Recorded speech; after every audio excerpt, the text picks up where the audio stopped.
오전에 데살로니가 교회에 대한 말씀을 우리가 받았는데, 이 교회가 많은 그런 환난 중이고 또 연적이 아주 짧은 교회임에도 불구하고 복음을 기쁘게 받고 또 주를 본받는 신앙으로 인해서 믿음과 또 소망과 사랑으로 인내한 귀한 교회였다 하는 것을 우리에게 알려주셨습니다. 그래서 이 시대에 우리도 환난 가운데 있는 성도들이 참 그 교회의 신앙을 본받아서 우리 어렵고 힘들더라도 좀 믿음 생활, 소망 생활, 사랑 생활을 인내할 수 있는, 어렵다 하더라도 견디고 끝까지 계속할 수 있는 그런 강한 그런 동기부여를 받아 가지게 된 겁니다. 그런데 이 데살로니가 전서를 보면 유독 다른 서신서에 안 나타나는 주님의 재림에 대해서 거듭 많이 말씀을 하고 있습니다. 이것은 이 교회가 비록 아주 연력이 짧지만은 주님의 재림에 대한 소망을 가지고 있었다 하는 것을 거기서 알 수 있습니다. 비록 그 신앙의 연조가 짧다 보니까 바른 깨달음은 아니었다는 것을 거기에서 볼 수 있죠. 예를 들어서 성도의 이 부활에 대한 사실이라든지 또 종말의 이때에 대해서 성도들이 종말만 생각하고 자기 일에 열심을 내지 않는다 하는 그런 부분이라든지 또 자기에게 주신 은사에 대한 잘못 오해라든지 이런 것들을 이제 바르게 알려주신 것을 보면 정확한 그런 깨달음을 가진 것은 아니라고 봅니다. 다시 여기서 전반적으로 다 그런 것이 아니고 간혹 잘못된 깨달음이 있었다고 보죠. 그러나 중요한 것은 주님의 재림에 대한 소망이 강했다 하는 것은 틀림없습니다. 그래서 그것이 동기부여가 돼가지고 그 교회가 어렵고 힘든 가운데도 신앙생활을 잘 하였다 하는 것을 우리는 알 수가 있는 겁니다. 그래서 우리도 마찬가지입니다. 우리가 신앙생활을 하는 데 있어서 환난이 없을 수는 없죠. 육적으로 또 영적으로 세상적으로 신뢰한 면으로 다 우리에게 여러 가지 환난이 있게 되어 있는 것이 십자가의 길을 걷는 성도의 정상적인 생활입니다. 이런 환난 때에 우리가 다 승리하고 나갈 수 있는 동기, 이 동기가 우리 역시도 주님 재림에 대한 소망을 가지면 그렇게 우리가 할 수 있다는 것을 알 수가 있는 부분입니다.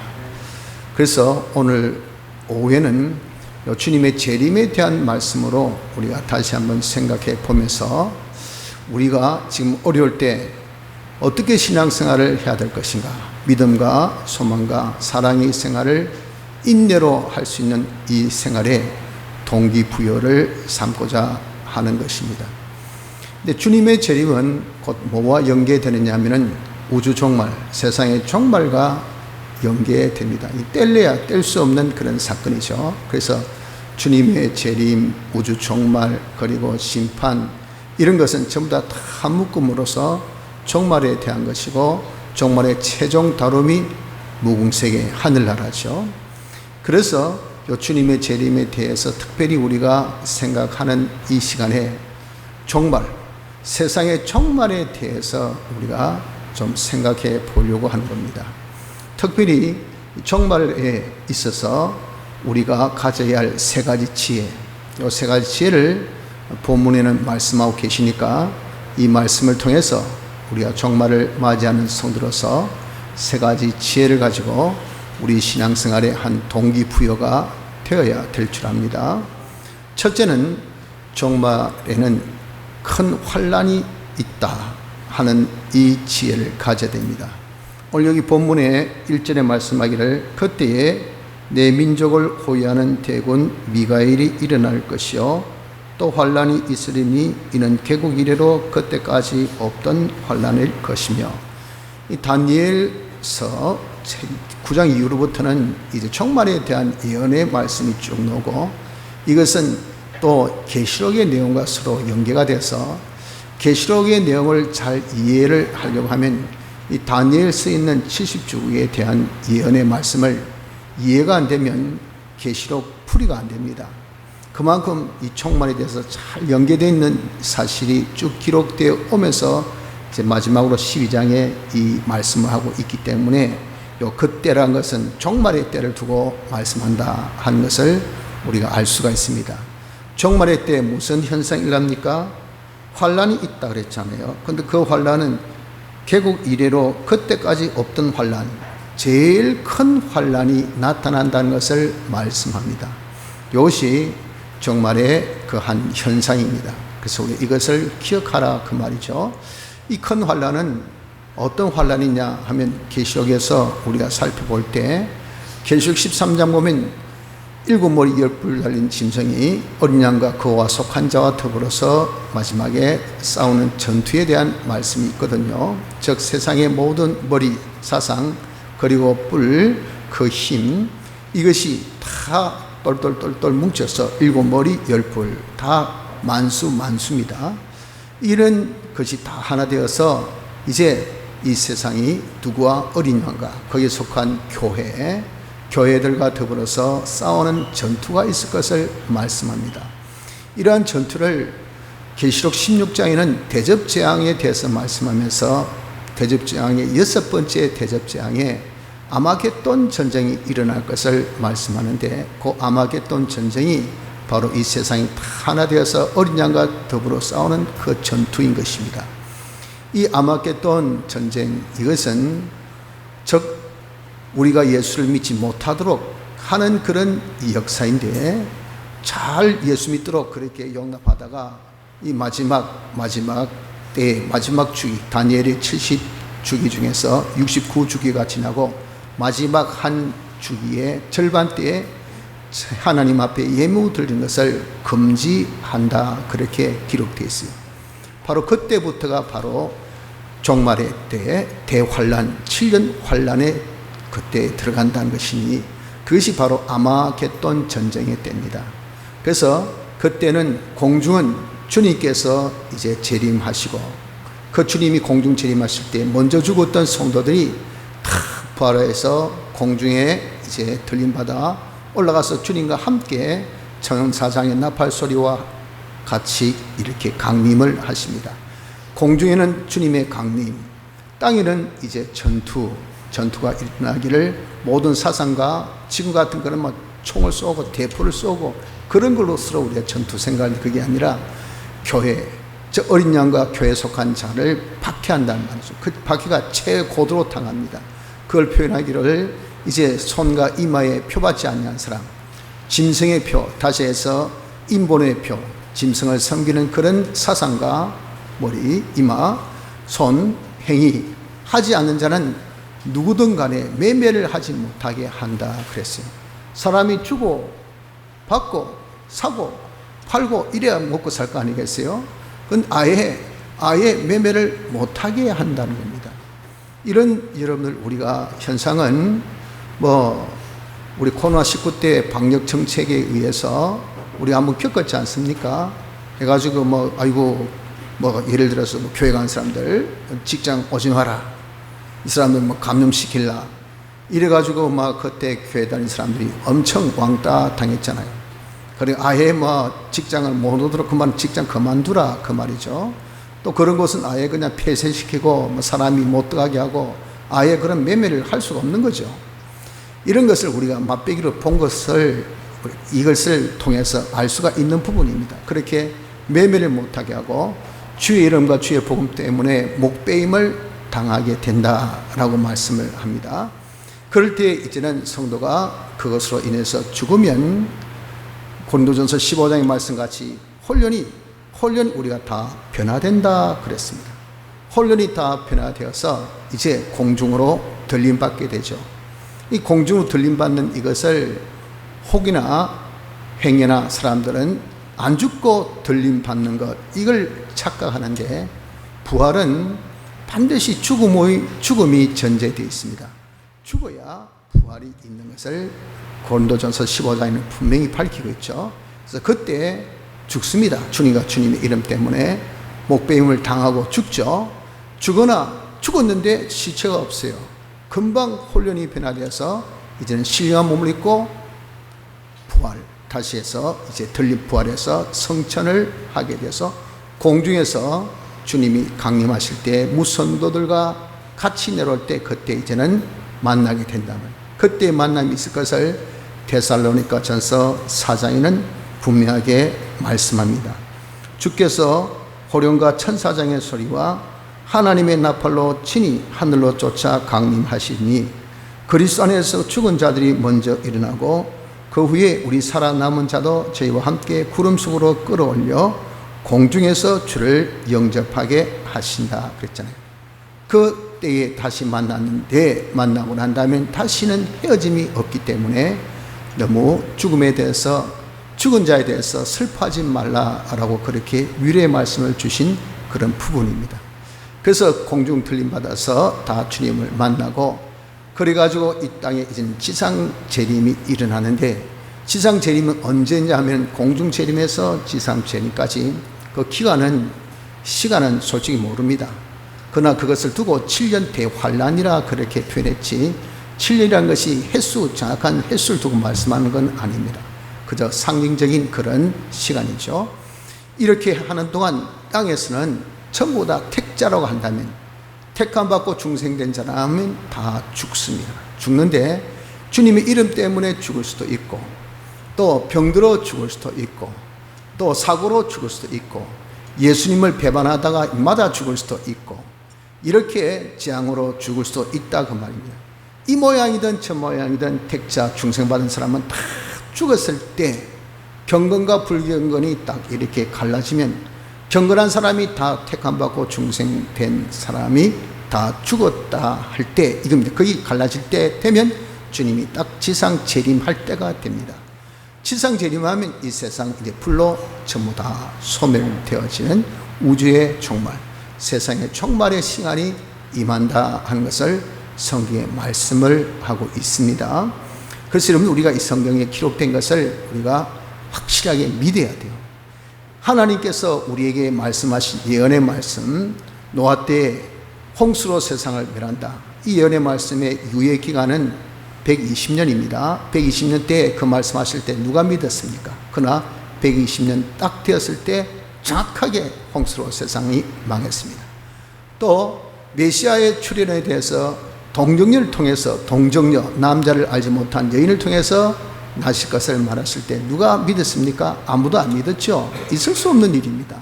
그런데 딱 때가 되면 마리아를 통해서 예수님이 출생하셨어요. 이렇게 하나님의 예언은 말씀대로 그대로 되어졌다고요. 이제 아직 이루어지지 아니한 예언은 주님의 재림, 우주 종말입니다.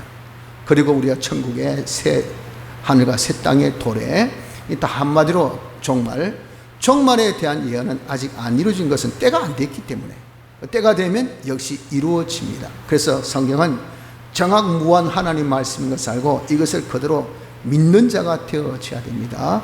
그렇기 때문에 종말에는 대환란이 있다 하는 것을 우리가 믿읍시다. 예수 믿으면 우리는 환란이 없다라고 잘못된 그런 생각에 우리가 사로잡혀서는 안 된다 하는 겁니다. 우리가 반드시 신앙생활 할 때는 환란이 있다. 그런데 갈수록 종말이 되면 대환란이 우리에게 있다 하는 것을 우리 명심해야 합니다. 그런데 이런 대환란에 두려워할 필요가 없는 것은 왜 그런가 하면은 말씀하기를 그때의 1절 하반절에 백성 중 무릇 책에 기록된 모든 자가 구원을 얻을 것이라 그랬잖아요. 무릇 책에 기록된 자, 이것은 생명록에 기록된 자인데 이 사람은 누군가 택함 받은 사람을 두고 말합니다. 택함 받은 사람이 다 생명록에 기록되어 있고 이 택함 받은 사람은 그런 환난에도 구원을 얻는다 그 말이죠. 이 구원을 얻는데 어떤 식으로 구원을 얻습니까? 죽어서 구원을 얻어요. 죽어서. 그 주님이 공중재림할 때 이 땅의 환난에서 죽는다 말이에요. 환난으로 죽든 안 그러면 도망가다 죽든 안 그러면 병사로 죽든 하여튼 일단은 죽어요.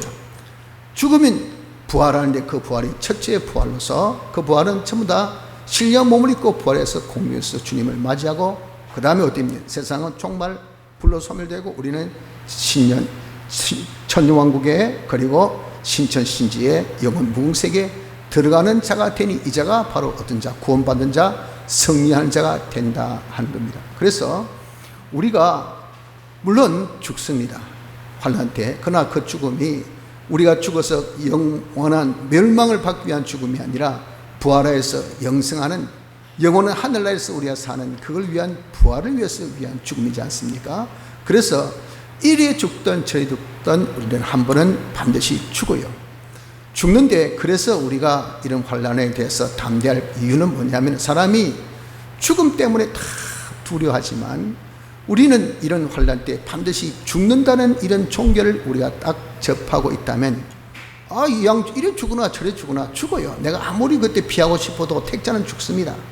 자기가 살고 싶어도 택자는 죽습니다.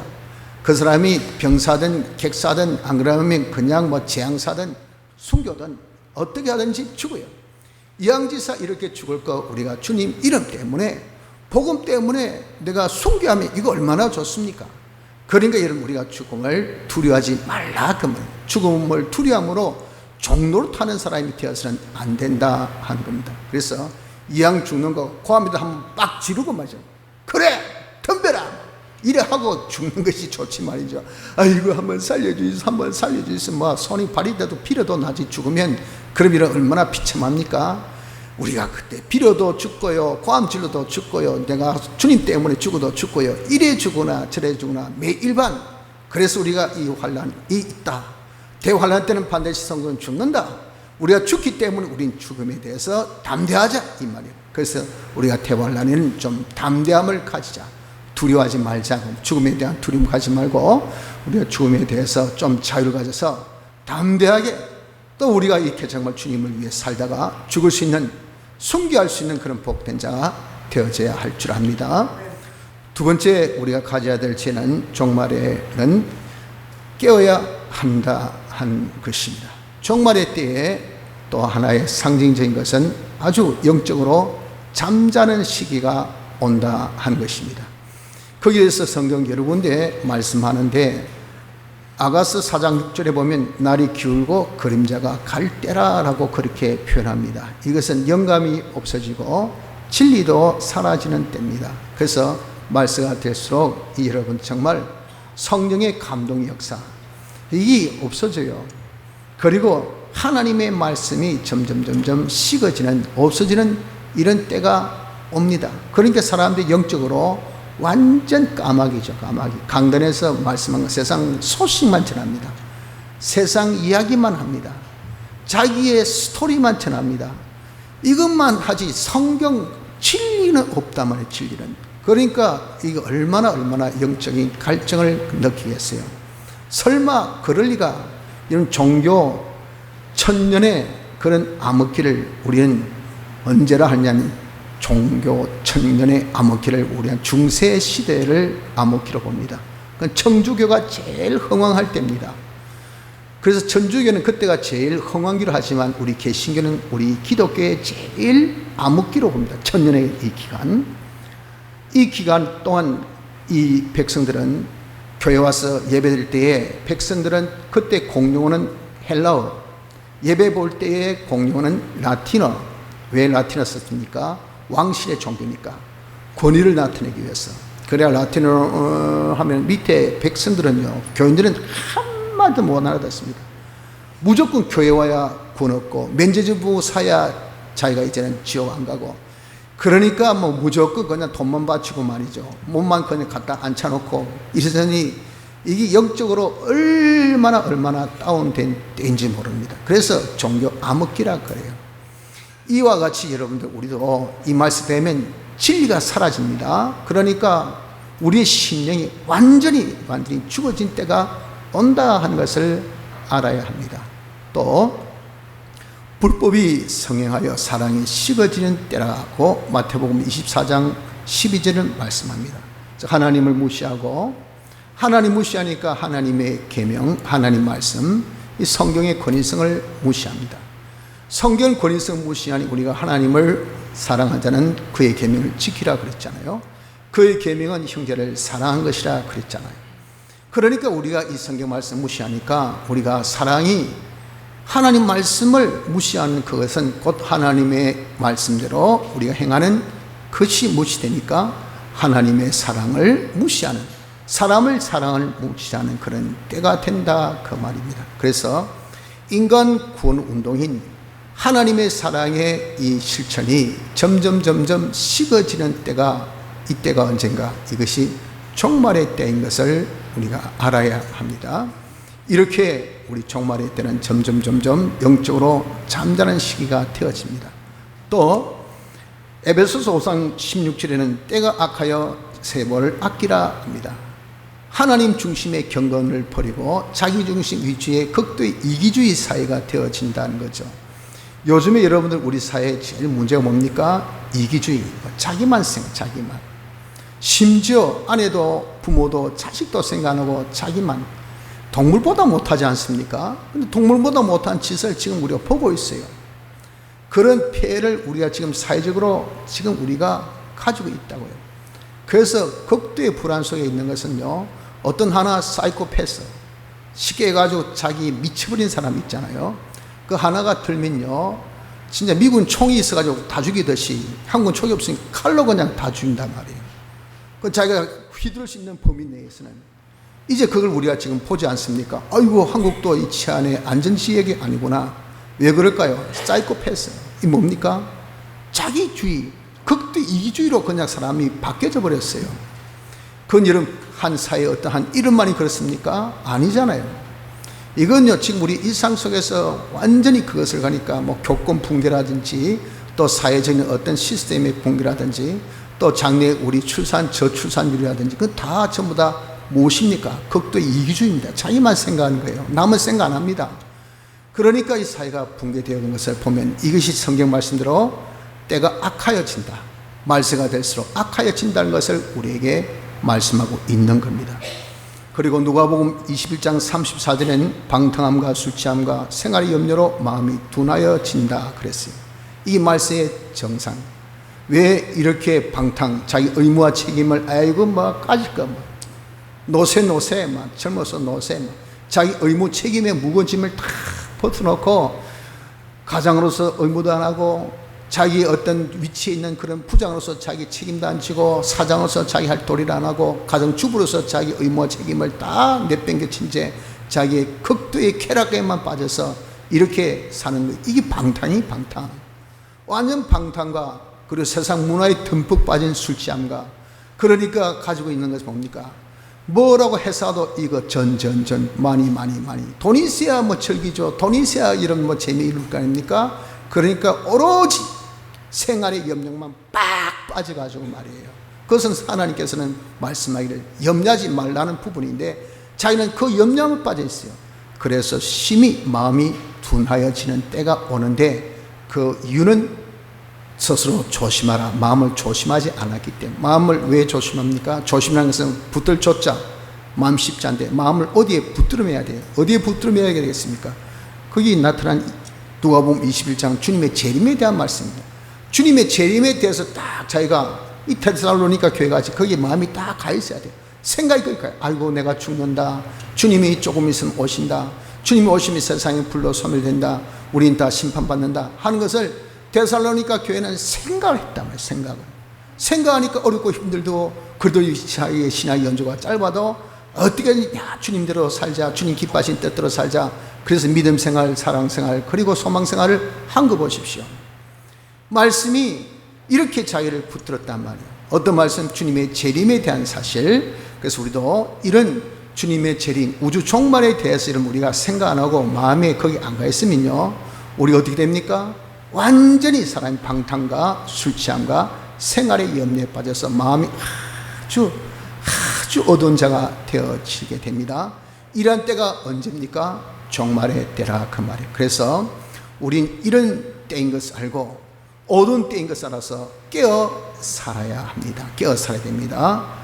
자, 여기 보십시오. 말씀하기를 땅에 티끌 가운데 자는 자 중에 많이 깨어.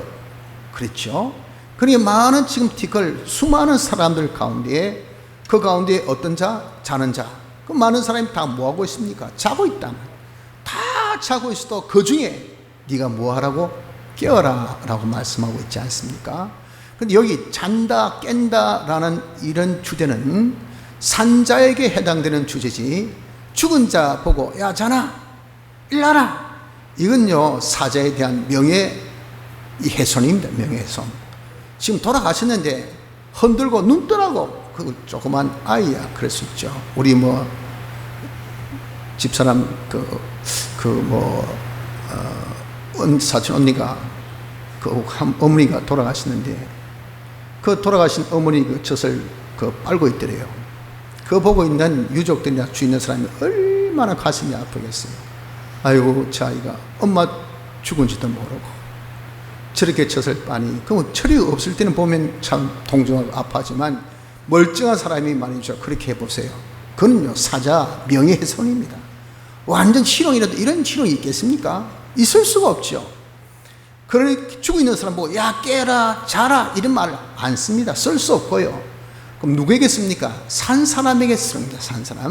산 사람이 잘 수 있고 깰 수 있어요. 그래서 여기 땅의 티끌 가운데 자는 자, 이 지금 대상은요 우리 믿는 사람을 두고 말하는 겁니다. 지금 믿는 사람들이 다 지금 말세가 되니까 자고 있단 말이에요. 자고 있는데 거기서 깨어라고 말씀하고 있거든요. 그럼 깨는 것은 뭐고 자는 것은 뭡니까?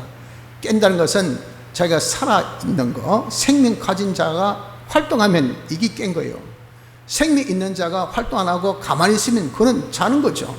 그렇죠. 사람이 눈 뜬 이상은 꼼지락 뭐라도 이렇게, 물론 잠자다가도 잠꼬대도 하고 좀 몸부림도 치고 하지만 그 정도는 그래도 사람이 살았기 때문에 움직이는 거 아니겠어요? 그렇죠. 그래서 우리가 산 사람이 행동하는 것은, 사람은 무엇으로 살았습니까? 피와 성령과 진리로 살았단 말이에요. 왜? 그것으로 중생되었으니까. 중생이 우리가 죽었던 영이 산 것이니까. 피와 성령과 진리로 사는 것이 뭐냐? 이게 깬 생활. 그럼 잔 생활은 무엇이겠습니까? 피와 성령과 진리 반대인 악령과 악성과 악습, 옛사람 첫째 아담의 그런 삶을 사는 자는 이것은 다 잠자는 자라라고 말씀을 하는 겁니다. 그래서 많은 사람이 다 지성질대로 악성, 지 생활의 습관대로 악성, 마귀에 감동받아서 누가 카드라 뭐라 카드라. 요즘은 이 카드라는 가짜 뉴스 때문에 이게 나라가 망합니다. 나라가 망해요. 여러분 우리가 지금 늘 당하고 있지 않습니까? 그래도 여전히 카드란 거기에만 신경 써가지고 앉아있으니 깎아. 이게 무슨 짓이냐? 마귀 짓이에요. 마귀의 감동에만 촉이 올라가지고 말이에요. 이런 삶이 전부예요. 전부. 그거 보고 다 자는 자 중에 우리가 그렇게 자서는 안 된다는 거예요. 그 사람들은 이것은 살았지만 이건 죽은 자와 똑같은 그런 잠자는 자이니 나는 깨어야 되겠다 해서 그런 와중에라도 우리 누가 뭐라 하더라 자기 성질대로 자기 습관대로 아니라 성경대로 영감대로 예수님의 대속의 빛공로대로 요대로 사는 자가 되어져야 됩니다. 이 자가 뭡니까? 깬 생활을 하는 것입니다. 우리의 깬 생활을 하면 어떻게 됩니까? 깬 생활을 하면 피와 성령과 진리대로 살 때 그 사는 것은 우리의 심신의 기능이 쓰여지죠. 그때 쓰여진 심신의 기능은 영생의 기능이 됩니다. 그러나 우리가 잠자면 악령, 악성, 악습으로 살 때 그때 역시 우리의 심신의 기능이 쓰여집니다. 그때 쓰여진 우리의 심신의 기능은 영멸이 됩니다. 그래서 여기 보십시오. 깨어 뭘? 영생을 얻는 자도 있겠고, 깨어 살면 심신의 기능이 영생을 얻습니다. 그런데 만약에 자면 어떻습니까? 있겠고, 또 자는 사람은 수욕을 받아 무궁히 부끄러움을 입을 자도 있다. 이것 아니면 저거 아니면 이겁니다.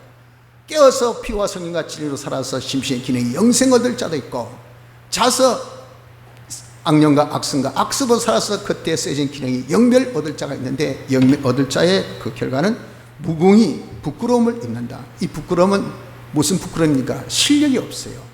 다시 해서 기능이 죽어 있으니까 이 사람은 살았다는데 1+1은 뭐? 그냥 웃어서 겸손인 줄 알았어요. 사나 더하기 사나 하는 사가 몇 개? 바보네. 아이 산수도 모르냐 봐. 1+1 네 군마학교 뭐 했노? 초등학교 뭐 했노? 몰라? 여러분들 그럼 뭐 무시당하죠. 무시. 이게 그냥 몰라하는 지식이 테스트 정도 아니라 이게 뭘 일시키는데 그 아무런 수의 개념이 없고 그냥 자기가 어떻게 할 수 있는 그런 기능이 없으면 그 사람은 뭐 하겠습니까? 모셔놓아야 돼, 모셔놔야 돼. 요양병원에 그냥 의식 없는 분들 딱 모셔놓듯이 아주 돌봄의 그런 대상이지, 그 사람은 어떤 섬김의 대상이 안 됩니다. 그런 돌봄의 대상, 돌봄을 반대해서 누가 무시하고 하는 나라는 하늘나라 아닌데, 하늘나라 우리 하는 일은 섬기는 일이거든요. 다 가서 섬기지 않는데 자기는 그 반일에 못 써요. 오히려 섬기 받는 반일에 써가지고, 야, 니는 택자고 중생받아서 예수 믿는 사람이 섬겨야 될 그리스도의 직을, 왕의 대리직을 시연해 그런 중보자 위치 있는 사람이 이게 무슨 꼴이냐라고 아무도 이야기 안 하지만, 그러나 자기는 하려고 해도 할 수 없어요. 기능이 없으니까, 감이 없으니까, 느낌이 없으니까. 그러니 늘 대접받으니 그것도 아무리 눈치 없어도 여러분들 좀 깝깝하겠죠.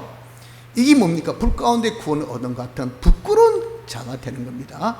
이렇게 나타난다는 것을 말씀합니다. 그래서 여러분들, 우리는 종말에 반드시 깨어 있어야 된다는 것을 기억합시다. 왜?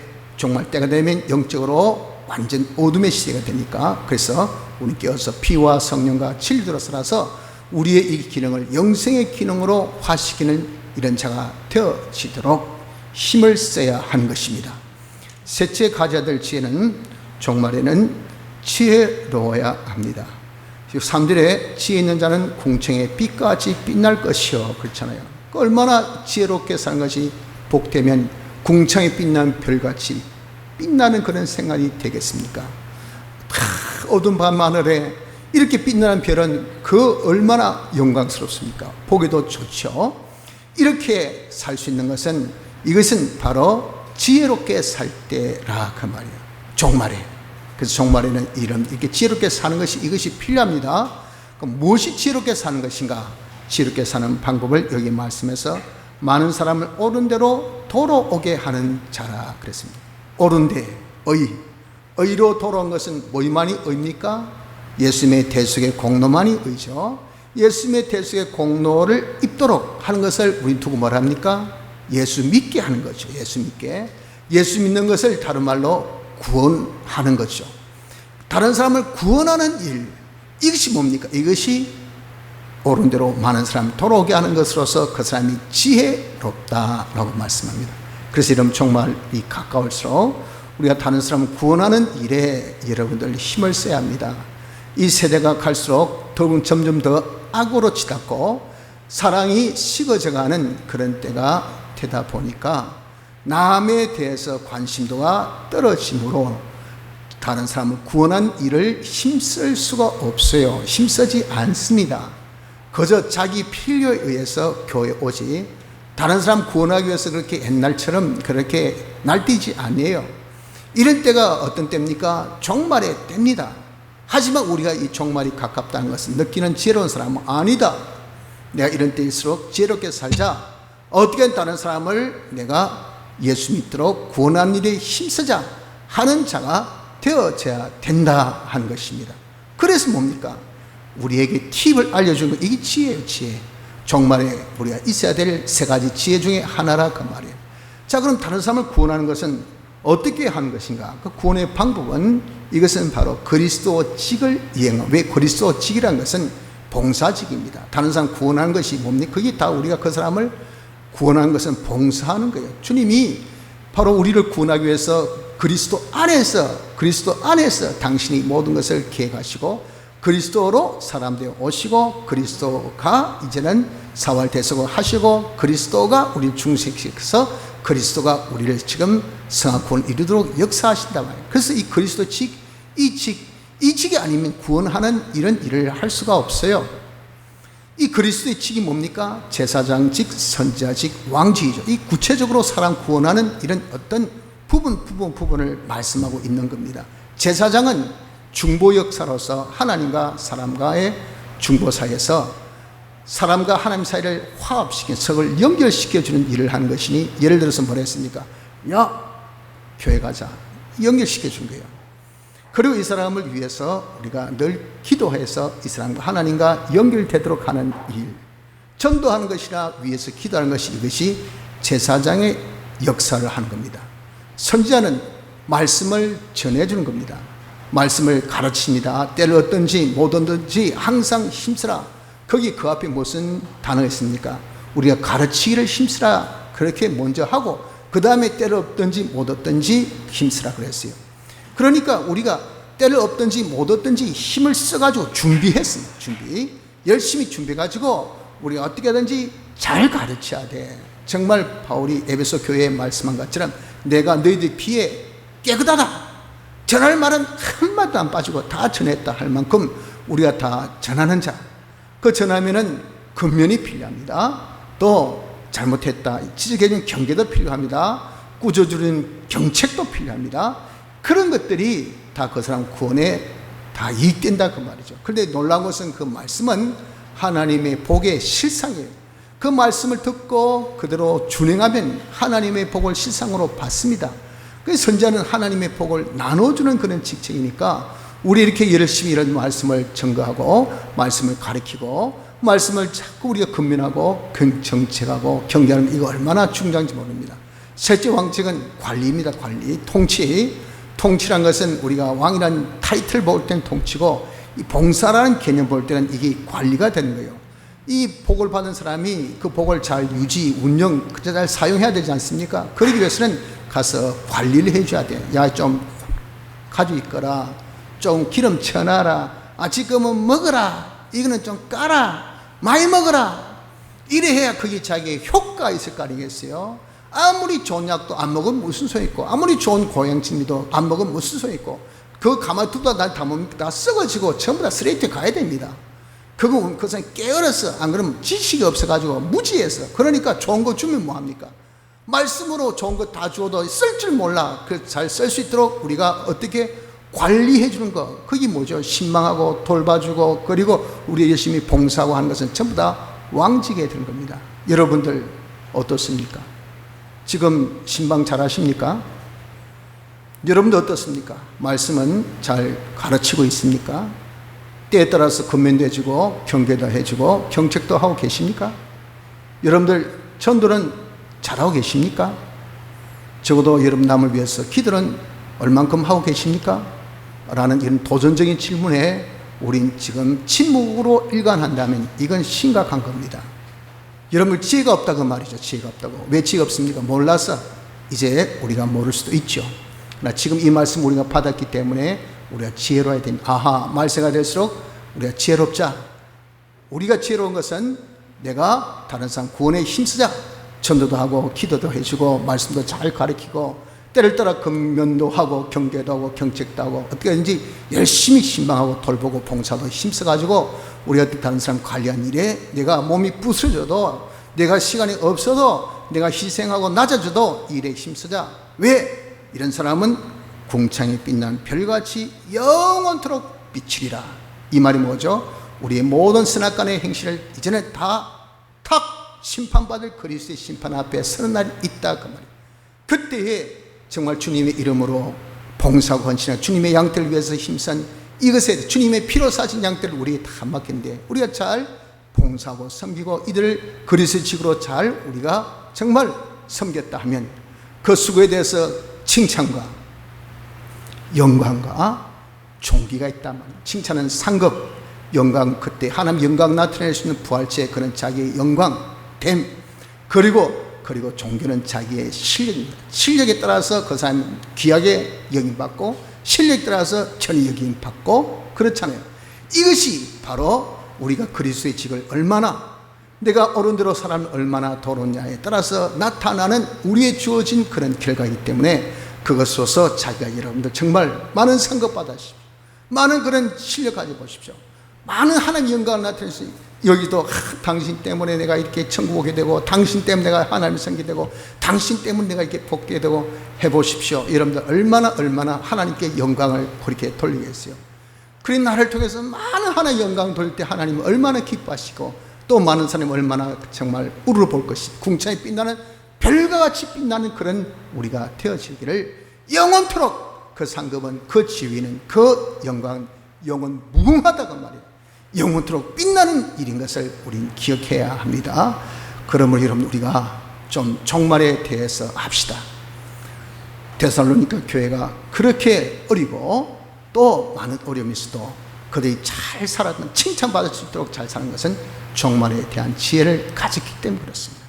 적어도 그 한 부분, 예수님이 재림하신다, 예수님이 다시 오신다, 요거 하나 곱게 붙들었어요.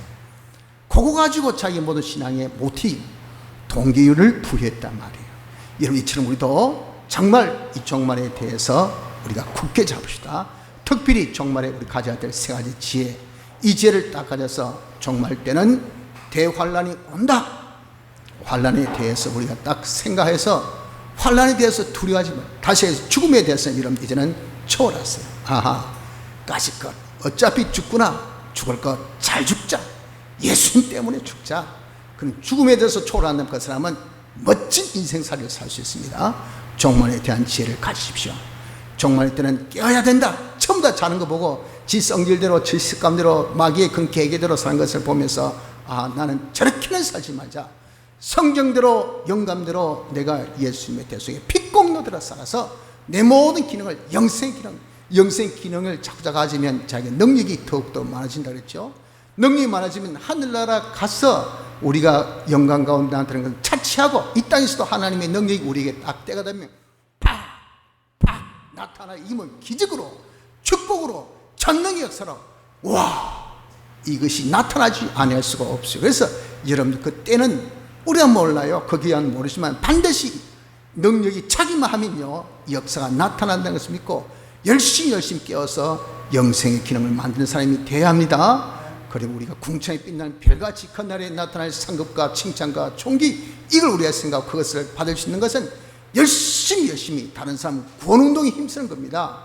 여러분, 극도 이주에 빠져서 자기만 생각지 마시고요, 우리 예수 믿는 것은 다른 사람 구원을 위해서 내가 열심히 생활운동을 하는 것이지, 내가 다른 사람 구원하는 일에 힘쓰지 않기 위해서는 생활운동 해봐야 주님이 하나도 기뻐하지 않습니다. 우리가 다 구원한 것은 하나님의 은혜로 우리가 구원했지, 자기 열심으로, 자기 어떤 여러분 노력으로 그렇게 구원 얻었습니까? 천만의 말씀, 하나님의 은혜예요, 은혜. 하나님께서 그렇게 은혜 베푸신 것은 다른 사람을 구원하라고 우리에게 이렇게 은혜 주신 거 아닙니까? 그런 것을 우리가 생각해서 우리가 정말 주님같이 온갖 희생 수고를 다하더라도 다른 사람 구원하는 일에 힘써서 궁창에 빛나는 별같이 살 수 있는 은혜가 있기를 바랍니다. 다 같이